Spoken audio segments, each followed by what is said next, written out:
نقطہ کے معزز ناظرین السلام علیکم۔ ناظرین، اگر ہم دیکھیں تو ہمارے معاشرے میں پیروں فقیروں اور علماء مشائخ کا اثر و رسوخ بہت زیادہ ہے۔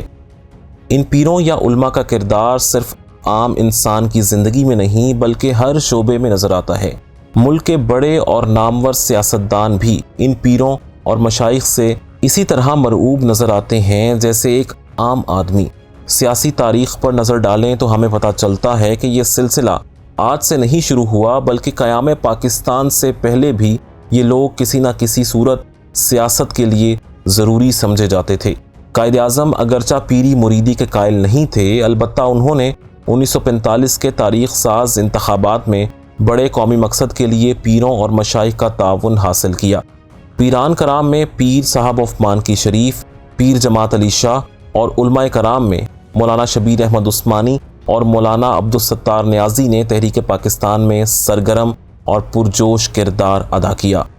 قیام پاکستان سے لے کر موجودہ دور تک اقتدار کے ایوانوں میں بیٹھنے والے بعض حکمران اور اہم شخصیات یہ یقین کرتے آئے ہیں کہ ایسی قوتوں کی مدد سے نہ صرف اقتدار کا حصول ممکن ہے بلکہ اسے مضبوط بنانے کے ساتھ ساتھ اس کی طوالت میں بھی اضافہ کیا جا سکتا ہے۔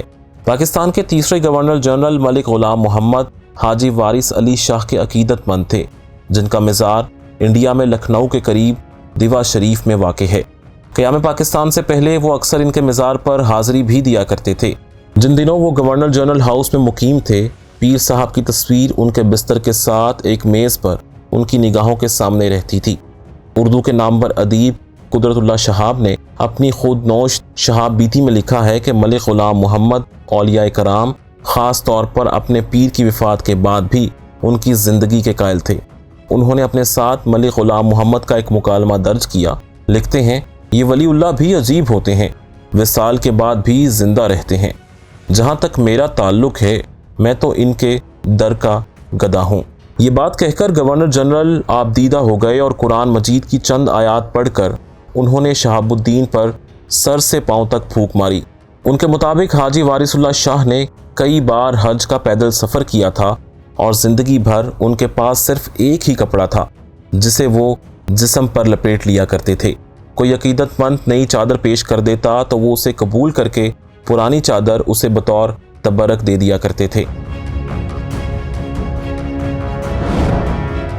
جبکہ دوسری جانب بات کریں تو پاکستان کے پہلے chief martial law administrator Ayub Khan بھی وہ شخص تھے جنہوں نے اپنے اقتدار کے لیے روحانی شخصیات سے مدد لی۔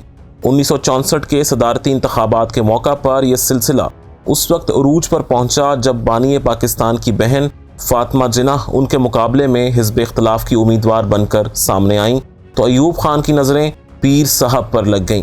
ایوب خان کے سیاسی معاملات میں پیر صاحب کا عمل دخل بہت زیادہ دیکھنے میں آنے لگا اور وہ ہر سیاسی معاملے میں پیر صاحب کے مشورے کے مطابق عمل کرنے لگے۔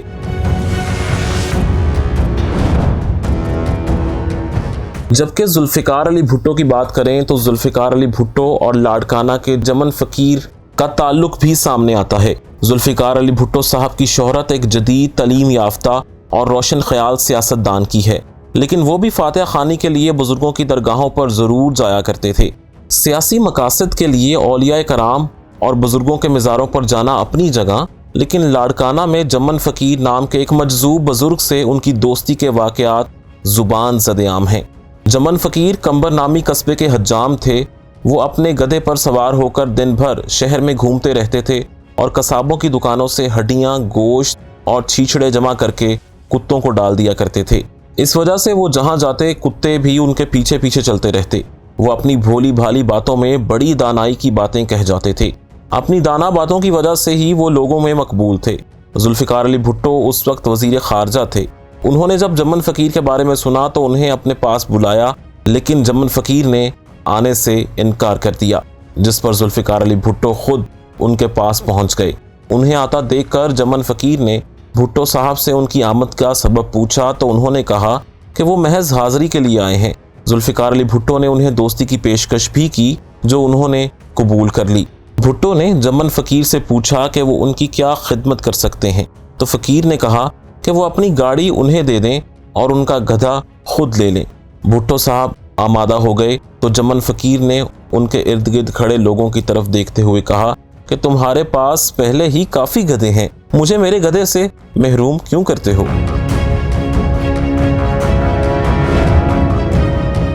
जी हाँ नाजरीन, अब बात करते हैं बेनज़ीर भुट्टो की। जुल्फ़िकार अली भुट्टो के मुकाबले में उनकी साहबजादी और उनकी सियासी जानशीन बेनज़ीर भुट्टो का मामला मुख्तलिफ था। भुट्टो के मुकाबले में बेनज़ीर का पीरान कराम पर यकीन बहुत ज़्यादा था। 1980 में जब बेनज़ीर भुट्टो बांग्लादेश के दौरे पर गईं तो उन्होंने एक मारूफ पीर से मुलाकात की। बेनज़ीर भुट्टो ने पीर साहब से दरियाफ्त किया कि उनके वालिद के कातिल कब तक अपने अंजाम को पहुँचेंगे। ये सवाल सुनकर पीर साहब ने कुछ देर के लिए आंखें बंद कर लीं, फिर कहा जब आम हवा में उड़ेंगे। बेनज़ीर भुट्टो ने इस अलामती जुमले की वजाहत चाही तो पीर साहब ने जवाब देने से इनकार कर दिया। 1988 के इंतखाबात में कामयाबी के बाद जब वो वज़ीर आज़म मुंतखब हुई तो उन्होंने अपनी अव्वलीन फुर्सत में 2 अक्टूबर 1989 को बांग्लादेश का दौरा किया और मुलाकात के लिए खसूसी तौर पर उन पीर साहब के यहाँ गईं। रूहानी शख्सियात से मदद लेने के लिए बेनज़ीर मुख्तलिफ दरबारों पर जाती थीं। उन्होंने 2003 में अजमेर शरीफ की दरगाह पर हाज़िरी दी। इस दौरे का बज़ाहिर मकसद ये था कि उनके कैद शौहर की जल्द रिहाई मुमकिन हो जाए।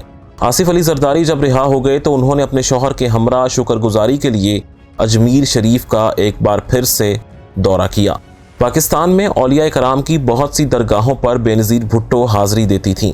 इन दरबारों में लाल शहबाज कलंदर का मज़ार ख़ास तौर पर काबिल ज़िक्र है, जबकि लाहौर में उनके एक जुलूस का रूट ख़ास तौर पर इस तरह बनाया गया ताकि वो बीबी पाक दामन के मज़ार पर हाज़िरी दे सकें। लाहौर ही में वो हज़रत अली हजवेरी अलमारूफ दाता गंज बख्श के मज़ार पर भी कई बार हाजिर हुईं। बेनज़ीर भुट्टो के आबाई कस्बे रत्तोडेरो में फ़कीर नसीर नारेजो नामी एक पीर की बड़ी शोहरत थी। बड़े बड़े लोग और ब्यूरोक्रेसी के अफसरान उनके पास आया करते थे। उनके बारे में मशहूर था कि ये साहब अजीब व गरीब बातें किया करते हैं और लोगों को उनकी ज़िंदगी के बारे में अहम और गैर मामूली बातें बताते हैं। इनकी शोहरत का सुनकर बेनज़ीर भुट्टो एक बार फिर उनकी दरगाह पर खुद गईं और उसके बाद उन्होंने अपने घर बुलाकर उनसे मशवरे करना शुरू कर दिए। बेनज़ीर भुट्टो इस्लामाबाद के एक नवाही इलाके चक शहजाद में मुल्तानी बाबा के नाम से मारूफ पीर से मुलाकात के लिए भी जाया करती थीं और उनके सामने ज़मीन पर बैठा करती थीं। बेनज़ीर की मुलाकातों में पीर इब्रा के नाम से मारूफ एक पीर का भी जिक्र मिलता है। पीर इब्रा नवाब जहांगीर इब्राहिम नामी एक साहब हैसियत बुजुर्ग थे, जिनसे बेनज़ीर भुट्टो हर अहम मामले पे मशवरा किया करती थीं। वज़ीर आज़म की हैसियत से जब वो पहली बार अमेरिका गईं तो पीर इब्रा भी सरकारी वफ्द का हिस्सा थे, जिन्हें वफाकी वज़ीर के बराबर प्रोटोकॉल दिया गया। इस दौरे में वज़ीर आज़म के वफ्द के अरकान की तादाद 29 रखी गई थी। वफ्द की तादाद का मशवरा भी उन्हें पीर इब्रा ने दिया था। इस दौरे में एक अजीबो गरीब हुलिये का शख्स देकर सनसनी सी पैदा हो गई थी, जिस पर सहाफ़ियों से ये कहकर मामला ठंडा किया गया कि ये साहब सरकारी पीर हैं, जबकि तारीख़ में एक ऐसे पीर भी मिलते हैं जिनके आस्थाने पर नवाज शरीफ और बेनज़ीर भुट्टो दोनों हाज़िरी दिया करते थे। बेनज़ीर मानसेहरा में दीवाना बाबा के नाम से मारूफ पीर रहमतुल्लाह ऑफ धंका शरीफ के यहाँ भी जाती थीं। बाबा दीवाना रहनुमाई और मदद के लिए अपने पास आने वालों को छड़ी से मारा करते थे। नवाज शरीफ की 1993 में इक़्तिदार से महरूमी के बाद ये वाहिद तोहफ़ा था जो उन्होंने बेनज़ीर भुट्टो के लिए छोड़ा था। बेनज़ीर को यकीन था कि अगर उस बुज़ुर्ग ने नवाज शरीफ को 2 बार इक़्तिदार दिलवा दिया तो बाबा की दुआएं खुद उनके लिए भी बाबरकत साबित होंगी। नवाज शरीफ पहले पहल अपनी ख्वाहिश से दीवाना बाबा के यहाँ नहीं गए थे, बल्कि उन्होंने ये दौरा मुस्लिम लीग नून से ताल्लुक़ रखने वाले ज़िला मानसेहरा के MNA की ख्वाहिश पर किया था। दीवाना बाबा ने नवाज शरीफ को देखकर उन्हें अपनी मारूफ छड़ी से मारा और कहा, तुम्हें बहुत इज्जत मिलने वाली है। नवाज शरीफ जब बाद में इक़्तिदार में आए तो उन्होंने दीवाना बाबा के गाँव में बिजली लगवाई, जबकि बेनज़ीर भुट्टो ने सड़क बनवाकर इस दुश्वार गुजार पहाड़ी इलाके में वाक़े इनके गांव को बैरूनी दुनिया से जोड़ दिया। साबिक वज़ीर आज़म ग़ुलाम मुस्तफ़ा जतोई भी दीवाना बाबा से मुतासिर थे और वो उनसे मिलने के लिए उनकी दरगाह पर जाया करते थे। नाज़रीन, अब बात करते हैं आसिफ अली ज़रदारी की। ऐवान सदर में पीर रूहानी शख्सियात से इस्तिफ़ादे के सिलसिले में साबिक वज़ीर आज़म बेनज़ीर भुट्टो के शौहर और साबिक सदर मुमलिकत आसिफ अली ज़रदारी के वाक़यात की तफसील भी काफ़ी दिलचस्प है। जब वो सदर बनकर ऐवान सदर पहुंचे, पीर मोहम्मद एजाज के नाम से एक साहब भी उनके हमरा ऐवान सदर तशरीफ़ लाए। ऐवान सदर के मामलात में पीर एजाज की दखलंदाजी बहुत ज़्यादा थी। हर सुबह सदक़े के बकरों की फराहमी का काम भी उन्हीं के ज़िम्मे था। वो बकरे लाते तो सदर आसिफ अली जरदारी उन पर हाथ फेरते और इसके बाद बकरों की कुर्बानी कर दी जाती। सदर जरदारी की आमद से कबल पीर एजाज मुलाकात के कमरे में भी पहुंच जाते और वहां झाड़ फूंक किया करते थे। पीर एजाज का ताल्लुक गुजरांवाला से था। आसिफ अली जरदारी और पीर एजाज की कुर्बत की इब्तदा एक दिलचस्प वाक़े से हुई। आसिफ अली जरदारी के एक ज़ाती फोटोग्राफर के मुताबिक एक बार वो आसिफ जरदारी से मिलने जेल गए, जहां जरदारी साहब के सर पर पानी का एक कतरा गिरा। जेल में ये कैसे हो गया? कतरे के गिरने पर लोग इस बारे में ख्याल आराई करने लगे। पीर एजाज ने कहा कि ये वाक़या उनके शानदार मुस्तकबिल का नुक्ता आगाज़ है। आसिफ जरदारी के शानदार सियासी मुस्तकबिल की पेशगोई एक और शख्सियत ने भी की थी। ये भी इसी ज़माने की बात है जब आसिफ अली जरदारी कराची जेल में बंद थे। जेल में एक बैंकर फ़कीर मुमताज़ अली मंगी भी किसी मुकदमे में कैद थे। इन साहब ने कैद के दौरान ख्वाब देखा कि आसिफ अली जरदारी एक झंडे वाली गाड़ी में सवार हैं और बेनज़ीर भुट्टो दिखाई नहीं दे रही। फ़कीर मुमताज़ अली मंगी के नज़दीक ये ख्वाब वाज़े था, लेकिन इनके लिए फ़ैसला करना मुश्किल था कि इसी जेल में कैद आसिफ अली जरदारी को इस ख्वाब से आगाह करें या ना करें। एक दोस्त के मशवरे के बाद उन्होंने जरदारी साहब को अपने ख्वाब से आगाह किया तो वो हक्का बक्का रह गए और कहा कि वोट तो बेनज़ीर भुट्टो के हैं या उनके वालिद के हैं, मैं कहाँ से आ गया। फ़कीर मुमताज़ मंगी ने कहा कि वो इस बारे में कुछ नहीं जानते, अलबत्ता उनका ख्वाब वाज़े है। आसिफ अली जरदारी के बारे में अपनी इस पेशगोई से कबल फ़कीर मुमताज़ अली मंगी एक और गैर मामूली सियासी वाक़े की वजह से शोहरत हासिल कर चुके थे। जबकि जनरल परवेज़ मुशर्रफ के ज़माने की बात करें तो उनके ज़माने में जब अली मोहम्मद महर सिंध के वज़ीर आला न रहे तो सिंध असम्बली के रुकन इम्तियाज़ शेख के वज़ीर आला बनने के इम्कानात वाज़े थे, लेकिन अरबाब ग़ुलाम रहीम चाहते थे कि ये कुरा उनके नाम निकले।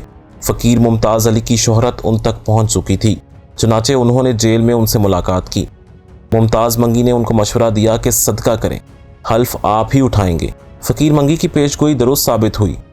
एक बार जनरल परवेज़ मुशर्रफ ने कराची के दौरे के दौरान अरबाब ग़ुलाम रहीम से एक बार दरियाफ़्त किया कि मैं तो आपको जानता भी नहीं था, इसके बावजूद आप वज़ीर आला बन गए, मेरे लिए हैरत की बात है। अरबाब ग़ुलाम रहीम ने इस सवाल पर जनरल परवेज़ मुशर्रफ को फ़कीर मुमताज़ मंगी के बारे में बताया। जनरल मुशर्रफ ने उनसे मिलने की ख्वाहिश जाहिर की, जिस पर फ़कीर मुमताज़ मंगी को जेल से वज़ीर आला हाउस ले जाकर जनरल मुशर्रफ से मिलवाया गया। जी हाँ नाजरीन, अब बात करते हैं इमरान खान और बुशरा बीबी के बारे में। नाजरीन, वज़ीर आज़म इमरान खान और बुशरा बीबी के वाक़यात तो ज़ुबान ज़द-ए-आम हैं।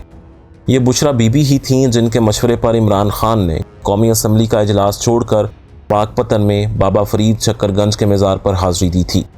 एक बार इमरान खान इस दरगाह पर हाज़िर हुए तो दरगाह के तारीख़ी दरवाज़े पर इस अंदाज में ताज़ीम बजा लाए जिस पर सजदे का गुमान होता था।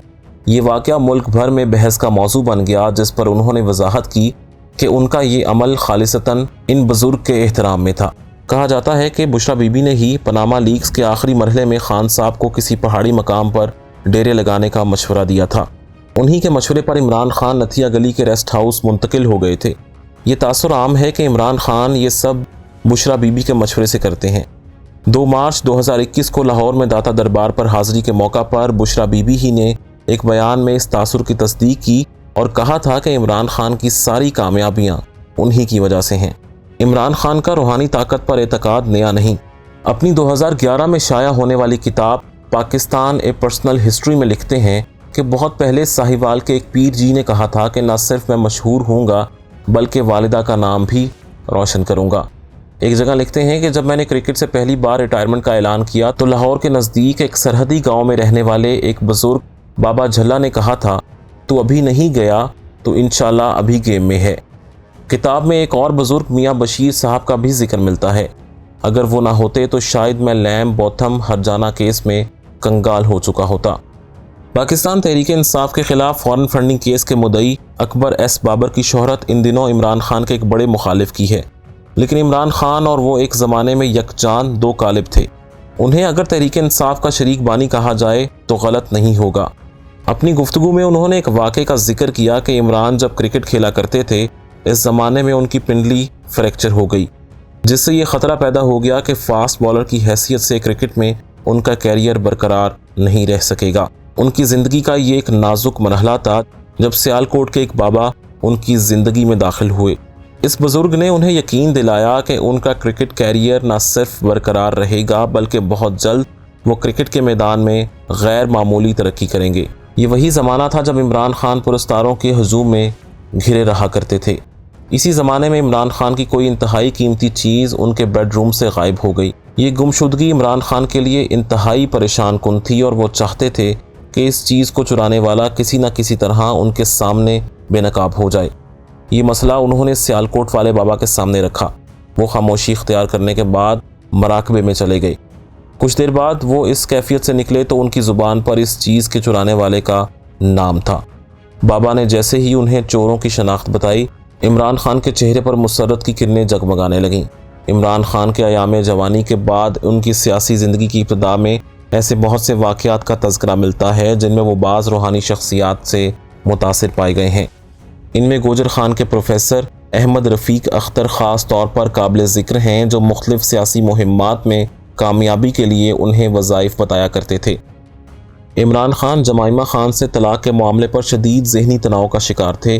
انہیں سب سے زیادہ پریشانی اپنے بیٹوں کے بارے میں تھی کہ وہ اسے قبول کریں گے یا نہیں۔ یہ پروفیسر احمد رفیق اختر ہی تھے جنہوں نے اس پیچیدہ صورتحال میں ان کی رہنمائی کی اور بتایا کہ ان کے بیٹوں کو اس سے کوئی مسئلہ نہیں ہوگا۔ 2022 کے عام انتخابات میں انہوں نے میاں والی سے قومی اسمبلی کی نشست کے لیے کاغذات نامزدگی جمع کرائے تو اکبر ایس بابر اور حامد خان نے انہیں مشورہ دیا کہ وہ انتخابات کا بائیکاٹ کر دیں۔ عمران خان نے یہ مشورہ سنا تو رہنمائی کے لیے لاہور کے ایک بزرگ میاں بشیر سے رابطہ کیا، جنہیں وہ ایم بی کے نام سے پکارا کرتے تھے۔ میاں بشیر نے اپنے روحانی وجدان کی روشنی میں بتایا کہ انہیں ایک نشست قبول کر لینی چاہیے۔ عمران خان نے ان کا مشورہ بغیر کسی ہچکچاہٹ کے قبول کر لیا۔ بنی گالہ میں چترالی ٹوپی والے ایک بزرگ کی بھی بڑی شہرت رہی ہے۔ یہ پراسرار شخص بنی گالہ میں اکثر دیکھے جاتے ہیں اور سیاسی معاملات، خاص طور پر عمران خان کے مخالفین کی شخصیت کا تجزیہ کیا کرتے اور بتایا کرتے کہ ان لوگوں سے کن طریقوں سے نپٹا جا سکتا ہے۔ عمران خان ان کی باتوں کو سنجیدہ لیتے ہیں اور انہی کے مشورے کے مطابق چلتے ہیں۔ ناظرین، امید کرتے ہیں کہ یہ ویڈیو آپ کو پسند آئی ہوگی۔ اسی طرح کی مزید معلوماتی ویڈیوز کے لیے ہمارے چینل کو سبسکرائب کیجیے۔ شہیر احمد شیخ کو اجازت دیجیے۔ اللہ حافظ۔